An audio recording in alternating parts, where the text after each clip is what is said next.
Hello and welcome to my webinar. My name's Steve Norton, Mind Coach, and welcome to how to build self-confidence in social situations without feeling anxious or needing medication.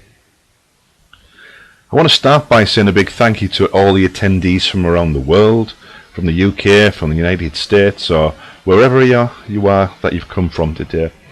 I want to say a big thanks for attending this, for what I believe is going to be really helpful for you, for everyone who struggles with their own self-confidence, especially in the social situations. But this has many different types of benefits for a lot of things with the self-confidence.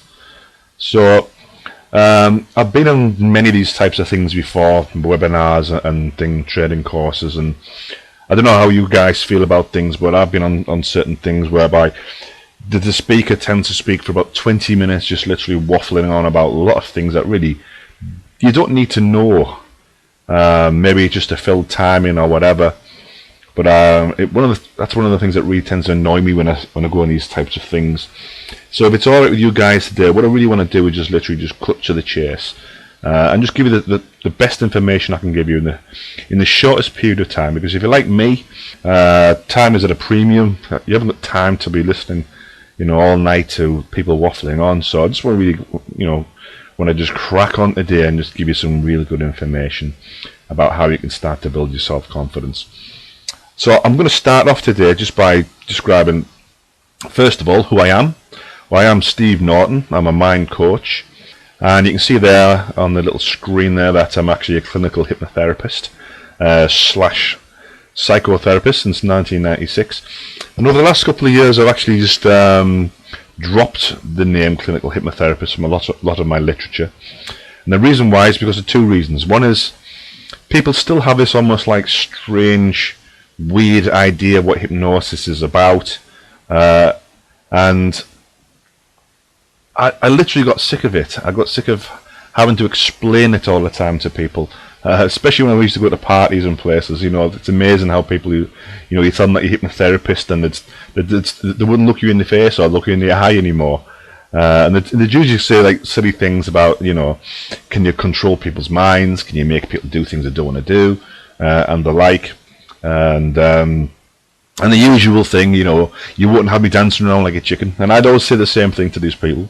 Do chickens dance? And if you're seeing chickens that are dancing, that really is a problem.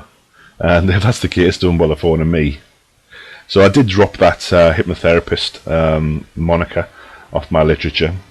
And one of the reasons why I did that, it wasn't just because, the silly things that people used to say, is I simply don't use it all the time.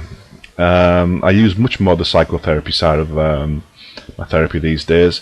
So some clients I do feel as if hypnotherapy would benefit them, and others I don't. So those who I don't think will benefit from, I don't use it. So it's really wrong to say that I'm just a straight up and down hypnotherapist, because the techniques I tend to use are far more powerful than just hypnosis by itself. So the other thing on the list is that you'll see that I'm actually the creator of thought retraining. And for those of you that don't know what thought retraining is, thought retraining is a set of skills or techniques that show a person how to stop and block the thoughts that create the anxieties, phobias, fears, bad behaviors in the first place. And that's something I devised roughly about 10 years ago, and I've been using, quite exclusively now with, I would say roughly about 90% of the clients I see, I use the thought retraining techniques because I find that it universally works for everybody who needs it. And it's a very powerful technique. It's very simple to understand, very simple to use. It takes a little bit of time to get used to it, but it really is the simplicity of it is what's behind the power of it. The thought retraining technique has revolutionized my therapy and the results I get with my clients. And if you think about the mind and behaviors and thought patterns, a lot of the time we just run through behavioral patterns that are just things that we've just done for so long, like habitual patterns, habitual ways of thinking, habitual ways of doing things, habitual behaviors. And we really are creatures of habit. And what the thought retraining does is it shows you a way of how to actually change and interrupt that pattern and put a brand new one in place, which might actually sound like quite a lot to do, but in reality it's very simple. And it needs to be simple, because if it wasn't simple, well, then my clients simply couldn't do it, or they wouldn't be bothered to do it. But I'm glad to say that 96% of my clients who see me do get a benefit from the thought retrain technique. Now, you also see there that I'm actually an author. I've wrote 2 books. The first one is called The Principles of Life. I wrote that roughly about 11 years ago now. And that was a really well received book. Much better than I expected. Still getting great feedback from it, from people who've bought that book. And last year I actually updated that book. Completely stripped it down. Took out some things I wasn't happy with. Added some things that I've learned since. And created a brand new book. And now call it How to Stop Negative Thinking. And yet again, that's getting some great reviews now. About fantastic feedback from people who've bought that book. And simply because of the simplicity of it. I'm very much a therapist whereby I use the simplicity of things. I don't like to overcomplicate things. I like to just tell people, this is what you have to do, if you want this result. I can't stand those things out where people spend hours, months just to tell people very simple things. And I've read many books like that where they'll take like 100 pages to tell you one thing. I don't know how you guys feel, but it really does get on my nerves when you've got to read 100 pages just to get one simple thing out of the book. So I want to create a book there that had like just absolutely jam-packed full of useful information, and that's what I did when I created How to Stop Negative Thinking. Now you also see that I'm a former panic attack sufferer, and that's probably one of the biggest reasons why people get in touch with me.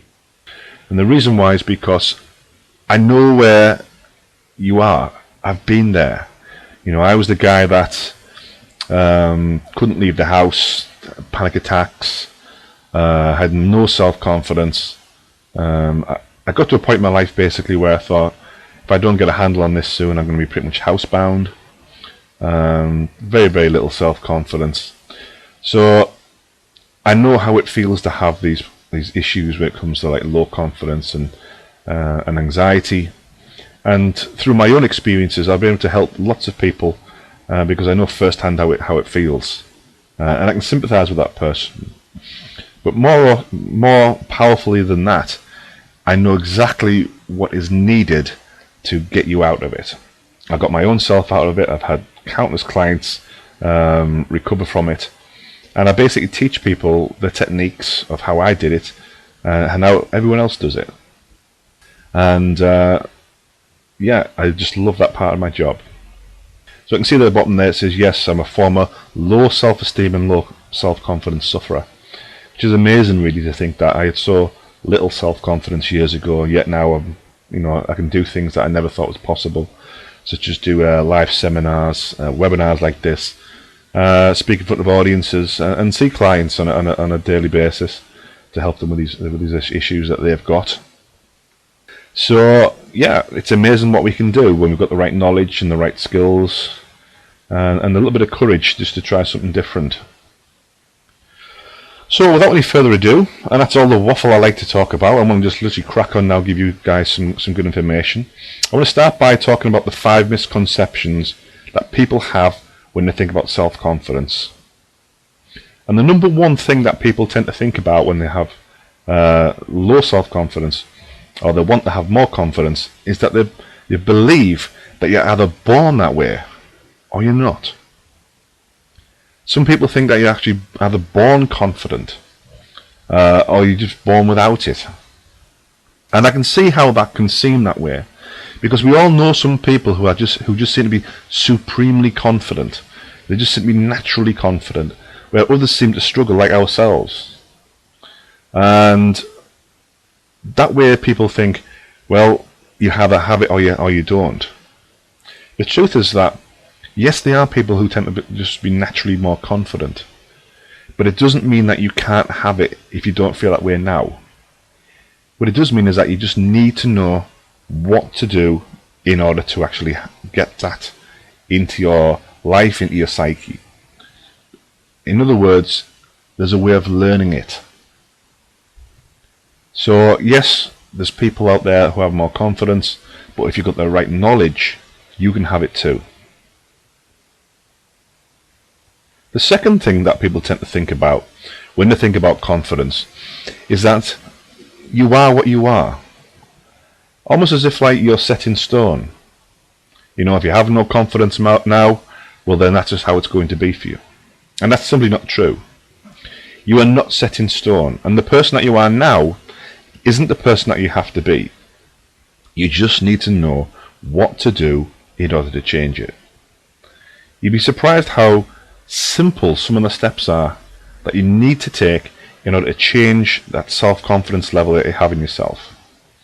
But unless you've got that knowledge, you'll just find yourself going round and round in circles, doing the same old things. You know, using the same ways of thinking to try to get a different result, which is actually the definition of madness, by the way. Another thing that people tend to think about, which is number 3, which it is that it's in your genes. That there's almost like a genetic code for confidence. That you've either got that in your genetic code or you haven't. Well, I'm here to tell you that that's not true either. And I'm also here to tell you that there's nothing wrong with you. That you're not broken, you don't need fixing, there's not something wrong with you. It's just that as you've grown up in life, you've learned many things. You've learned things at school, that, you know, algebra and different things like that. Things that you might not have even needed since you left school, but no one's actually taught you about self-confidence. Nobody's taught you how to be confident. So then you've just grown up without that knowledge, and you've just tried to wing it. You've just tried to hope that you'll start to feel more confident as you get older and more experienced. And I take it that if you're on this webinar today, that it probably hasn't worked out too well for you. And the reason why is because you don't know what to do. You're just running through the old stuff. So it's not in your genes, it's in your mind. So I really want you to get that out of your mind here today, that there is something wrong with you. There isn't. You know, I started off with very little self-confidence, and I'm a very confident person now. So there's no gene that's evolved inside of me since then. What's changed is the way I think now compared to how I used to think back then. So if you want to feel more confident now, well then you've got to change the way that you think about yourself, which is what we're going to talk about in the next part of this webinar. The other thing that people think, which is number 4, which is you can't change who you are. Well, that's simply not true either. Because if it was true, with all the successful clients I've worked with over the years, I'd have to call them back and tell them I've made a mistake. And that all the confidence you feel right now is actually just a phase that you're going through, and then your unconfident side is going to come back. Well, they wouldn't be very happy about that. And the other thing is, it's not true. You can change who you are. And it comes down to the same old thing again. You need to know how to do it. Without knowing how to do it, you're just going to go round and round like a hamster on a wheel.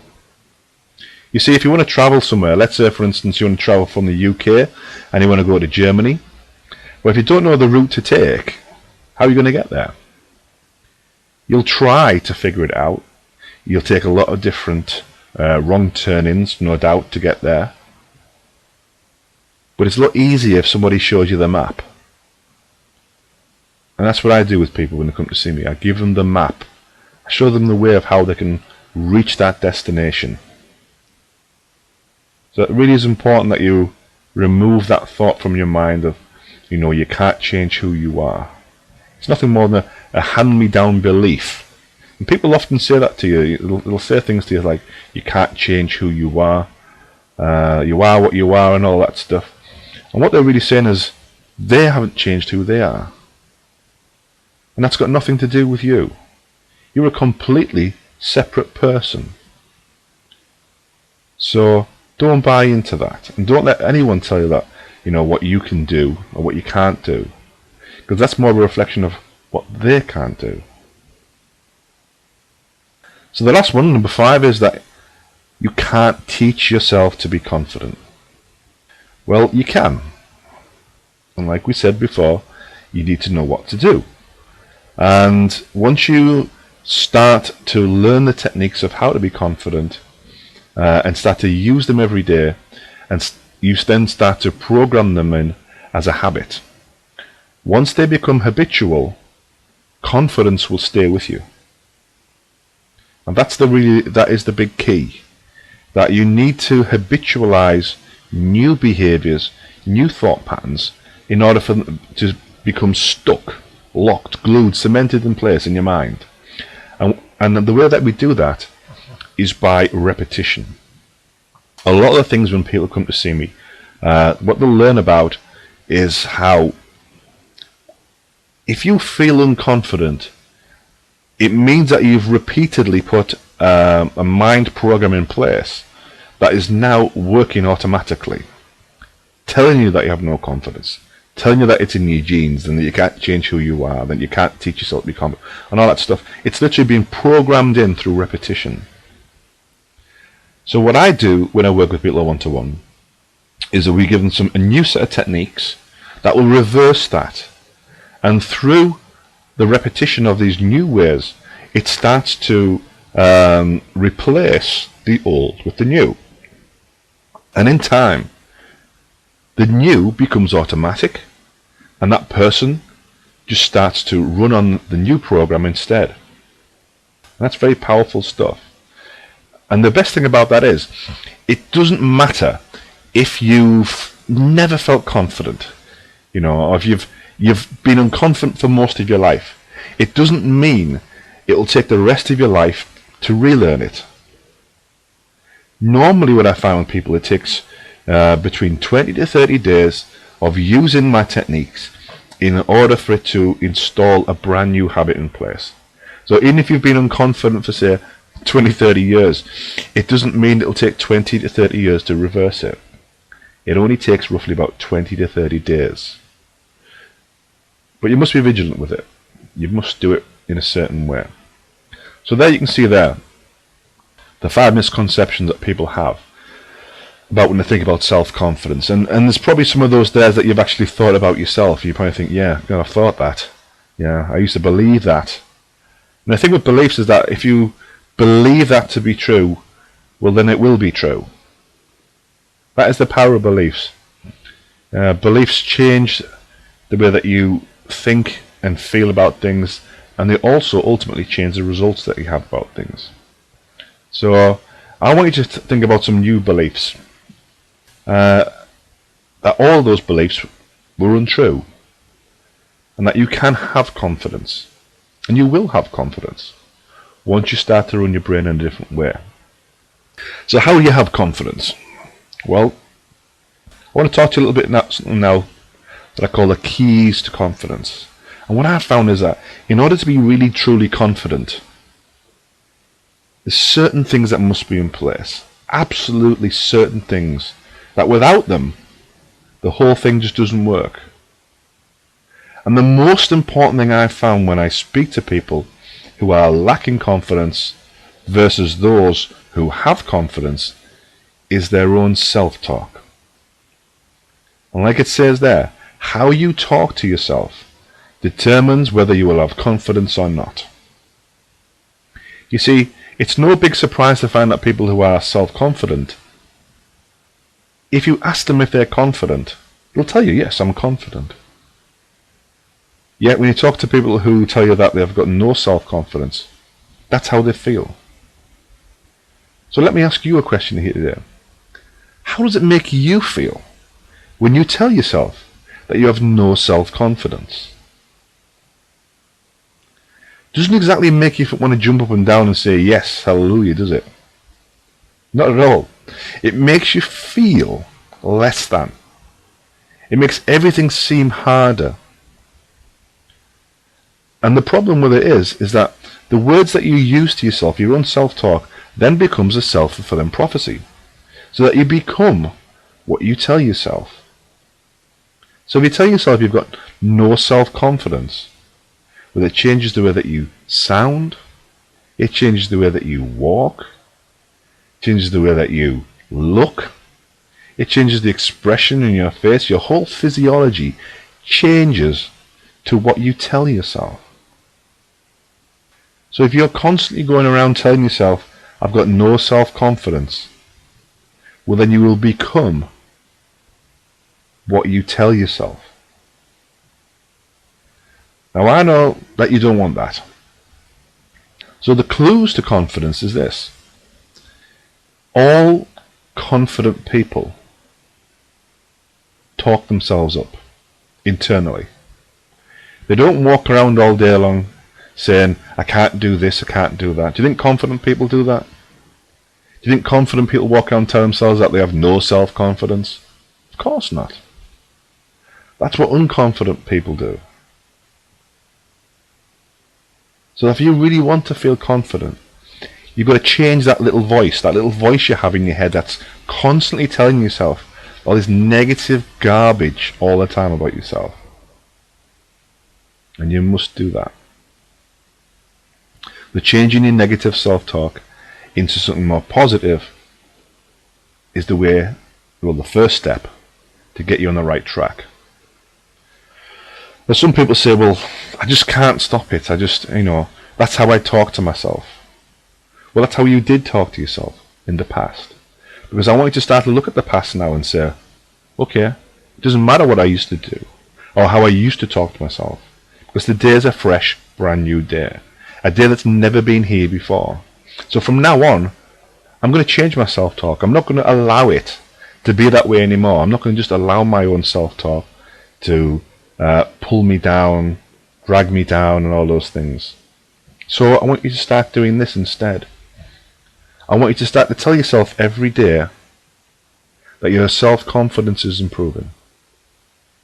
That every day you start to like yourself more and value yourself. I want you to tell yourself every day that from now on, even in just small ways, you have more self-confidence. Now, I know some of you already might be saying to yourself, I can't do that. Well, you can. You've got to change that negative self-talk. It won't happen overnight. It won't happen in 10 minutes. It'll take roughly 20 to 30 days in a row of using that self-talk, that positive self-talk, to start to make some changes. So what I want you to do is I want you to start to write down some positive self-talk for yourself, the stuff that you want to feel. Instead, write that down on a piece of paper, or put it on your tablet or your laptop or whatever, and read that to yourself every day until it becomes habitual, so that it sticks in your mind, so you know what's coming next. And here's the amazing thing about it. You don't even have to believe it'll work for it to work.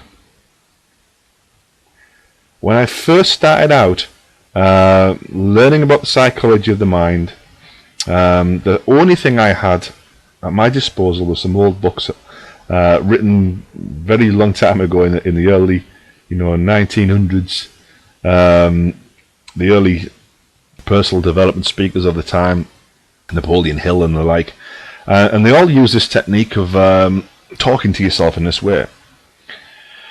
And here's the most important thing to know.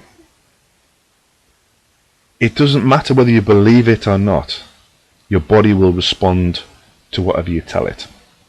So in the same way that you tell yourself that you've got no self-confidence and that's how you feel, that's how you start to behave, and that's how your body looks, start to tell yourself the opposite, and your body will react in the same way. That really has to be tried to be believed. But what have you got to lose? Nothing. You can either stay the same, do the same thing, or you can try something different.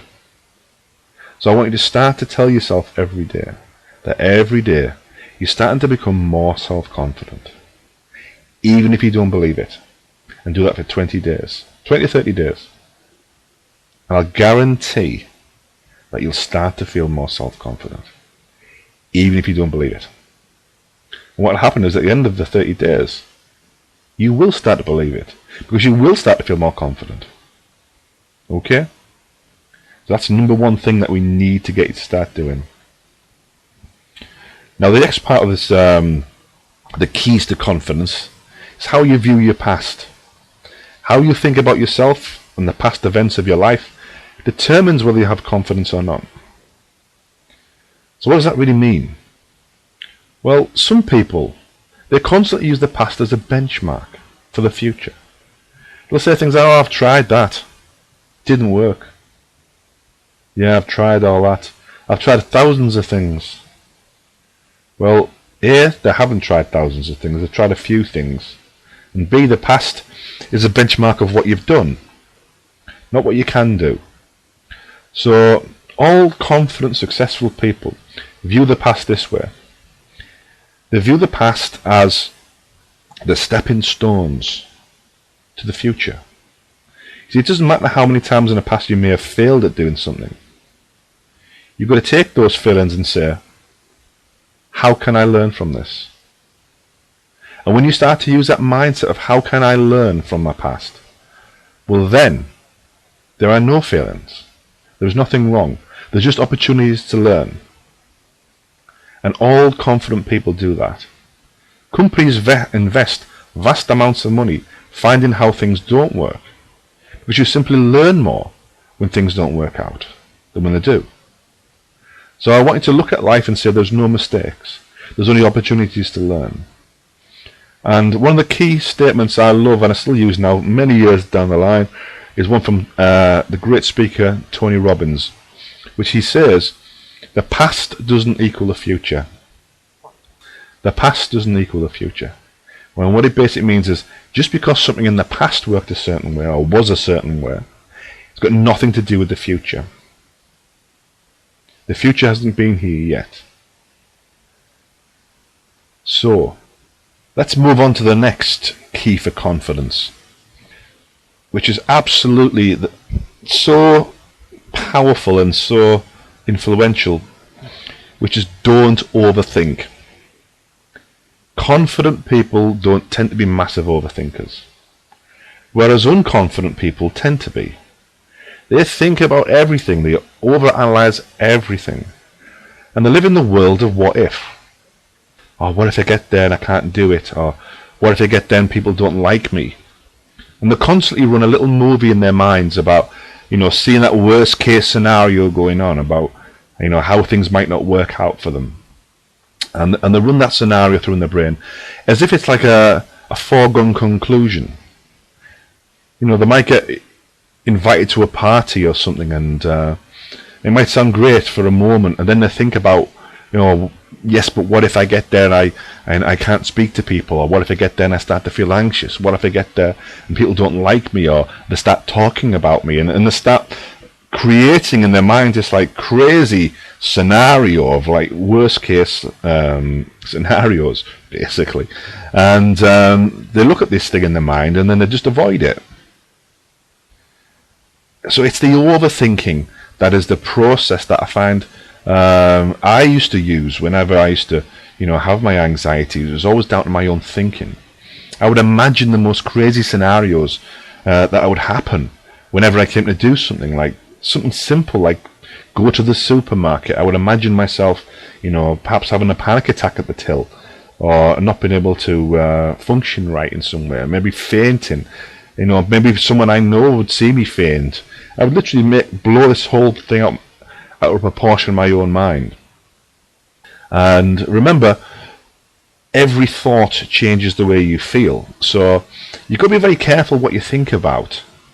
And so if you're just thinking about negative case scenarios all the time in your mind, or analysing your life negatively, well, they're the feelings you're going to get inside the body all the time.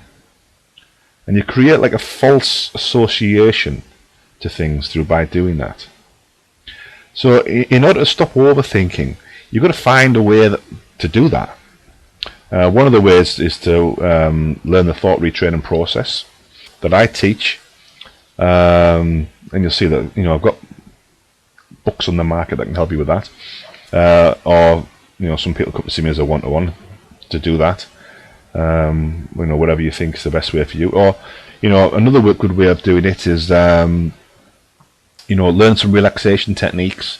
Take some time every night just to, chill your mind down a little bit. Put some relaxation music on, even maybe some hypnosis CDs that you might see out there. Yoga, meditation, whatever it is. But you need to start to learn how to, chill this mind out. It's running at 100 miles an hour all the time. And that's why when you go to bed at night and you're really tired and you go to bed and you still can't sleep because your brain's whirring away. That's because you haven't learned the way of how to shut it down and start to put it into another gear. I mean, you never shut your mind off. It's impossible. But rather than running at 100 miles an hour, why not run it down to 15, 20 miles an hour for a little bit? And one of the things I do always tell people when they come to see me in a one-to-one is that you need to start allotting some time for relaxation in. You need to have 3 20-minute slots a week for just relaxation. If you don't do that, it's going to have a very detrimental effect on your health. So that's one thing you just simply cannot omit from your life. You must do that. And people often say to me, I don't have time to relax. Yes, you've got time to be stressed. They haven't got 20 minutes, 3 times a week, but they've got 16 hours a day, 7 days a week to be stressed. It doesn't make sense, does it? So you've got to make time for these things, and don't look for excuses for why you can't relax. Especially people use time all the time, as the major excuse for not doing things they know they should do. Don't fall into that trap. And the next one, the keys to confidence, is don't compare yourself to others. Stop comparing yourself to others or imagining what others are thinking about you.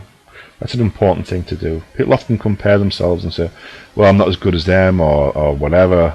Look how confident they are. Look at me. And they put other people on a pedestal a little bit. And the other thing people do often is they'll try to imagine what people think about them all the time, generally negatively. You'll tend to think that, oh God, people don't like me, people are talking about me. And it's all this whole over-analysis thing that's going on here. You really need to get a handle on that over-analysis side of your life. And just stop thinking in that way all the time. There's many techniques out there that can help you do that. I can help you with that. There's books out there, CDs, DVDs. There's loads of information that'll show you how to stop that analysing thing. It really is the thing that's going to rain on your parade. You need to get a handle on that over-analysis side of life. Very, very important. People imagining people that they're always talking about you. The amount of times clients come to see me and they tell me that, or I'm always thinking about people at work. Are they talking about me behind my back? Are people, my friends, talking about me behind my back?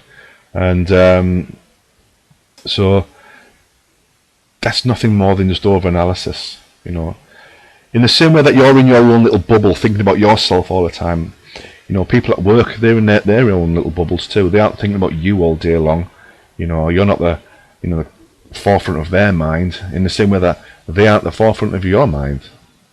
So what I want you to do is just make a decision today on this and just decide that you're not going to do that anymore. You don't need any technique for it. You just decide, I'm not going to do it anymore. It doesn't work for me. So it's as simple as saying something like this. From now on, I'm going to stop comparing myself to others, and I'm going to stop imagining that people are thinking about me negatively, because it's just a waste of my time. It doesn't help me, and I've got no idea what they're thinking about me anyway. So what's the point of it? I might as well go and say I'm going to go and start counting sand at the beach. It's another total waste of time. It's a waste of your efforts, and I'm sure there's other things you could be doing with your time instead. The next one in the keys to confidence: don't let your imagination run away with things. Stop imagining the worst case scenario all the time whenever you come to do something. And that's very, very true. Whenever people come to think about doing anything new, anything that's different, or or maybe out of the comfort zone. They'll imagine the most craziest worst case scenarios of it going wrong in their minds beforehand, and that just absolutely scares the life out of them. Even things that they know that they'd really like to do in real life, will find that they just won't want to do because of this. So you got to get a handle on your imagination. We've already discussed how your thoughts control the way you feel.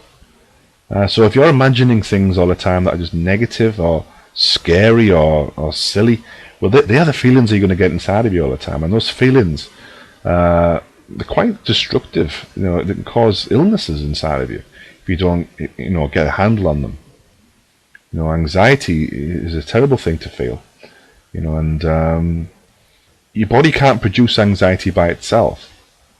You have to think in a certain way to produce it.